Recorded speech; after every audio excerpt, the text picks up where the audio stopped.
Private పాఠశాల అనుమతుల పునరుద్ధరణకు 60,000 రూపాయలు లంచం తీసుకుంటూ హనుమకొండ అదనపు కలెక్టర్ ఇద్దరు క్లర్కులు ఏసీబీకి చిక్కారు. కొత్తూరుకు చెందిన క్రియేటివ్ ప్రైవేటు పాఠశాలకు అనుమతుల పునరుద్ధరణ కోసం నెల రోజుల క్రితం ఆన్లైన్లో పాఠశాల యాజమాన్యం దరఖాస్తు చేసుకుంది.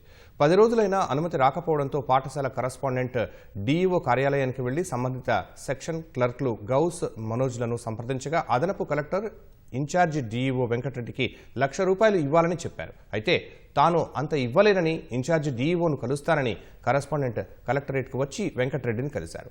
ఆ తర్వాత కూడా పాఠశాల అనుమతిని పునరుద్ధరించకపోవడంతో డీఈఓ కార్యాలయంలో క్లర్క్లను కలిశారు. ఈసారి 60,000 రూపాయలు డిమాండ్ చేయడంతో కరస్పాండెంట్ ఏసీబీ అధికారులను సంప్రదించారు. కలెక్టరేట్ కార్యాలయంలో క్లర్క్లు 60,000 తీసుకుంటూ ఉండగా ఏసీబీ అధికారులు పట్టుకున్నారు. అదనపు కలెక్టర్ సూచనతోనే డబ్బు తీసుకున్నట్లు వారు ఏసీబీ అధికారులకు చెప్పారు. దీంతో వెంకటరెడ్డితో పాటు క్లర్క్లు గౌస్ మనోజ్లను అదుపులోకి తీసుకున్నారు.